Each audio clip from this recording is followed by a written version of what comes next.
नमस्कार, मैं आपके साथ महेंद्र श्रीवास्तव और आज मेरे साथ है कांग्रेस के एक युवा लीडर, युवा नेता नीमच जिले का। उनसे आज हम बात करेंगे।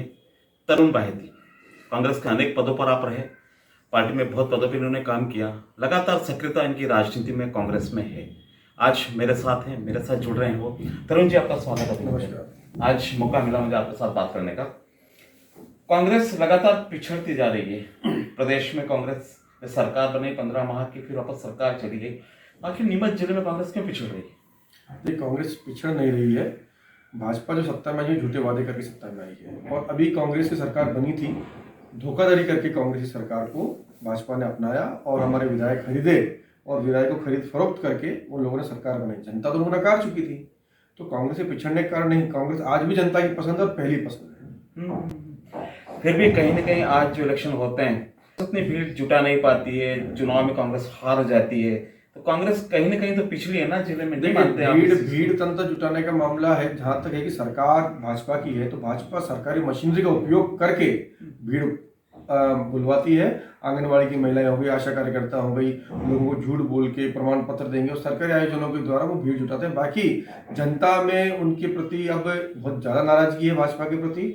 अब आपने देखा होगा महंगाई चरम सीमा पर है और महंगाई की वजह से जनता उनसे दूर भागना चाहती है। गैस ले लो, पेट्रोल ले लो, हर चीज, खाने का तेल ले लो, हर चीज में इतनी महंगाई है कि जनता भाजपा को पसंद नहीं करना चाहती। ये भीड़ तंत्र जो है वो सरकार के प्रशासन की देन होती है। तरुण, मैं आपको थोड़ा पीछे ले जाता हूँ। आपके पिताश्री नारायण दास बाहेती कांग्रेस में लगातार सक्रियता से राजनीति करते थे। उनकी जगह अगर आज देखा जाए, आपने कांग्रेस में एक युवा आप हैं, आपकी भूमिका उतनी अच्छी नजर नहीं आती है, ये सक्रियता आपकी नजर नहीं आती है। देखिए, जहाँ तक मेरे पिताजी का सवाल है, लंबे समय उनकी राजनीति रही है। उनका 25, 30, 40 सालों का संघर्ष राजनीति में रहा है।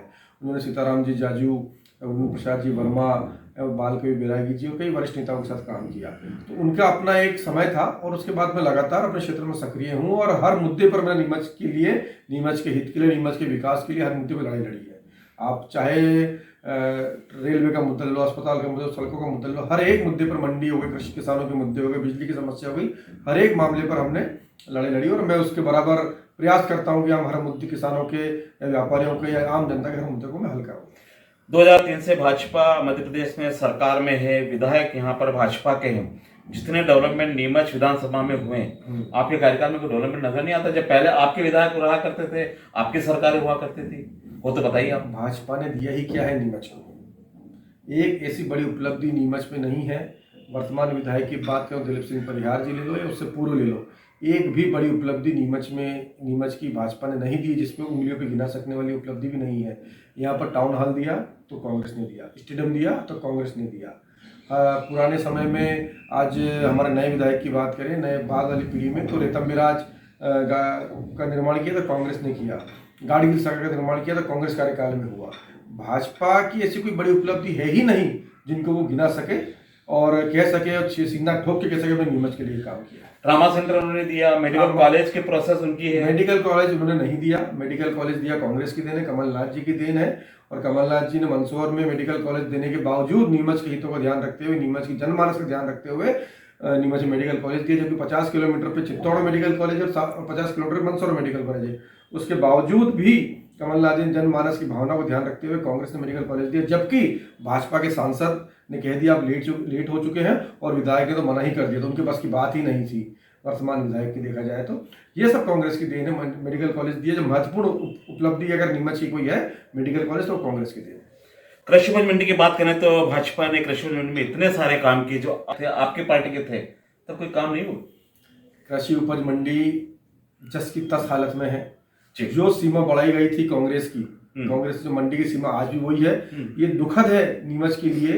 आपको मैं पुनः बताना चाहूंगा कि भाजपा ने कुछ ऐसा नहीं किया जिससे नीमच का व्यापार बढ़ सके। ये नीमच के व्यापारी आज पूरे विश्व में माल बेचते हैं। औषधि फसलों की मंडी नीमच है। अगर औषधि फसलों क्लस्टर की घोषणा करी, औषधि फसलों क्लस्टर की, तो कमलनाथ जी ने करी थी। सरकार चली गई वो अलग बात है, लेकिन भाजपा के नेताओं ने कोई दूरदृष्टि की सोच नहीं रखी कि नीमच का जो व्यापार है, मंडी प्रदेश में तीसरे नंबर पर राजस्व देती है, उसके अकॉर्डिंग नीमच की मंडी का विकास हो, ऐसा आज तक नहीं हुआ। ना उनका ऑनलाइन व्यापार चालू हो पाया, नहीं उनको ऐसी सुविधाएं मिली जिससे अपना व्यापार वो पूरे विश्व में फैला सके। अगर फैलाया तो व्यापारी ने अपनी क्षमता के साथ फैलाया।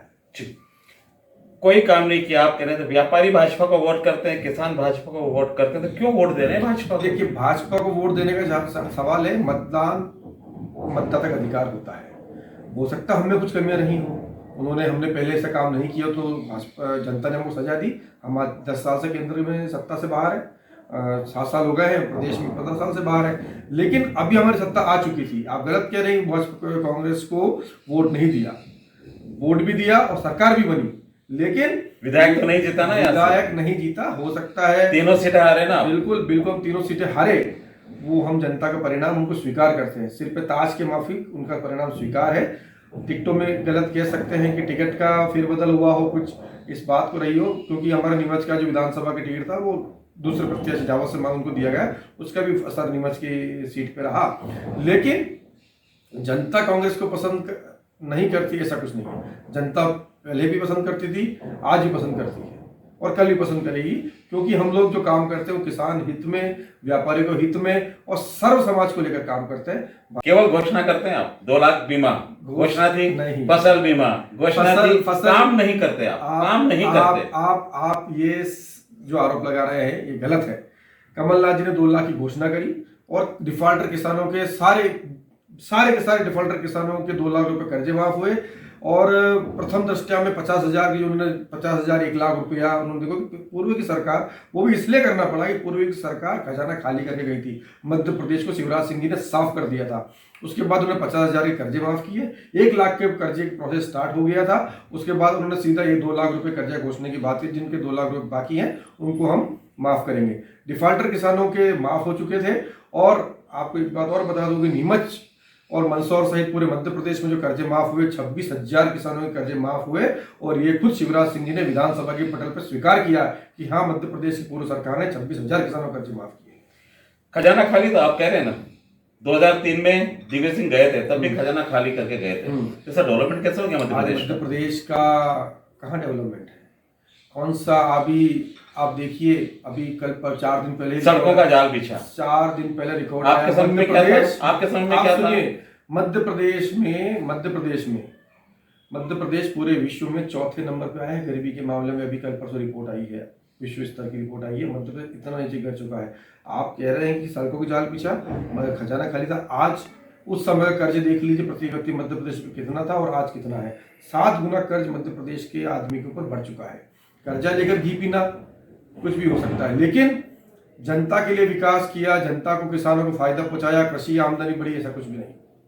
वही हुआ, कर्जा लेके उन्होंने घी पिया और सड़कें बनाई। और सड़कों की आज वो कहते हैं, वादे करते हैं, लेकिन आज भी सारे सड़कों पर टोल वसूले जा रहे हैं। अभी एक शिवराज सिंह का एक नया फैसला आया है कि नीमच मनासा से जो हमारी सड़क है उसमें भी टोल वसूला जाएगा। जब सड़क 5 वर्ष पूर्व बन चुकी है लेकिन टोल वसूल रहे हैं। इससे दर्शाता है कि सरकार के पास खस्ता हाल है, सरकार के पास पैसा नहीं है।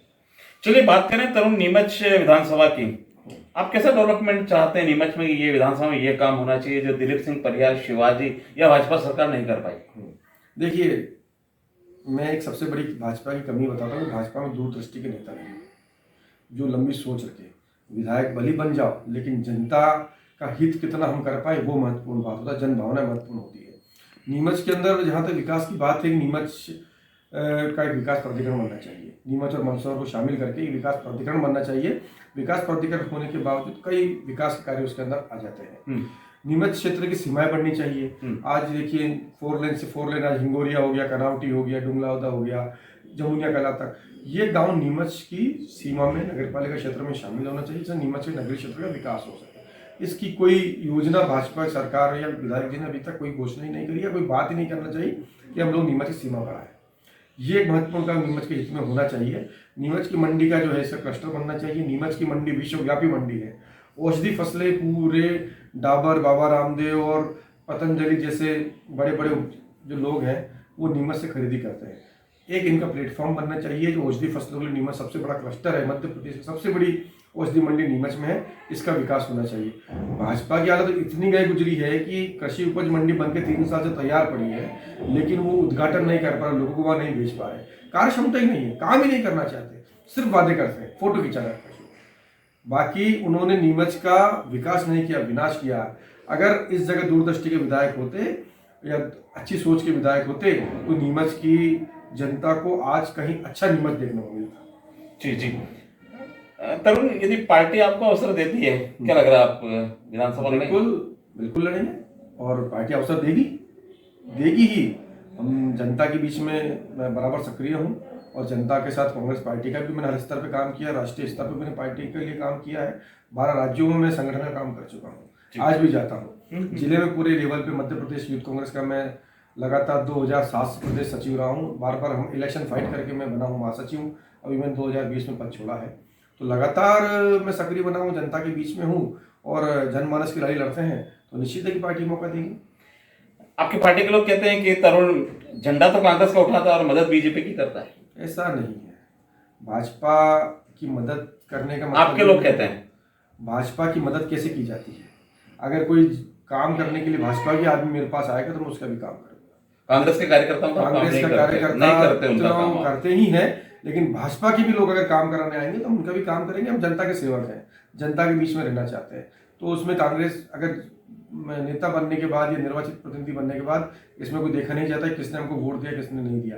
अगर भाजपा के भी लोग काम लेकर आएंगे तो उनका भी काम करेंगे। कांग्रेस का तो करते ही, जनता का करते हैं, मतलब कांग्रेस बीजेपी नहीं, आम जनता सबका हम लोग काम करते हैं। कलेक्टर से जुड़ते हैं, एसपी के पास जाते हैं, हर विभाग में, बिजली हो, एमपीबी हो, या अपना सड़क वाला आ गया, पीडब्ल्यूडी, सब जगह जाके लोग काम करते हैं और करते रहेंगे। चलिए मैं आपको दिल्ली ले चलता हूँ। नरेंद्र मोदी ने भी एक फैसला वापस लिया, कृषि कानून वापस जो उन्होंने लिया है, ये तो जनता किसानों के हित में लिया है। आपका भी ये था कि कानून वापस आना चाहिए, वो सब कुछ वही काम कर रहे हैं जो किसान चाहते हैं। तो कहाँ फेल हो रही है कांग्रेस या बीजेपी?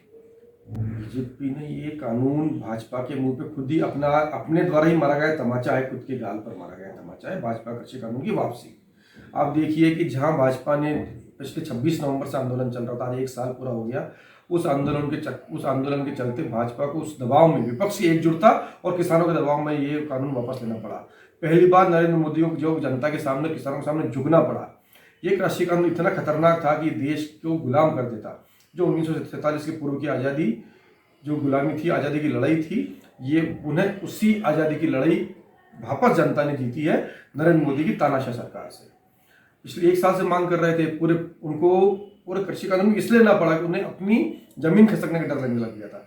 हरियाणा, पंजाब, उत्तर प्रदेश, इनमें आने वाले राज्यों में चुनाव होने वाले हैं, और पूरा आंदोलन का जो किसान है वो सारे वहीं के जमा हुए थे। उन्होंने अपने सर्वे कराया, उन्होंने देखा कि हम साफ हो रहे हैं। इसी डर के चलते उन्होंने किसानों का कानून वापस लिया, और इस किसानों के जो कृषि कानून था इतना खराब था, किसानों को गुलाम बनाता।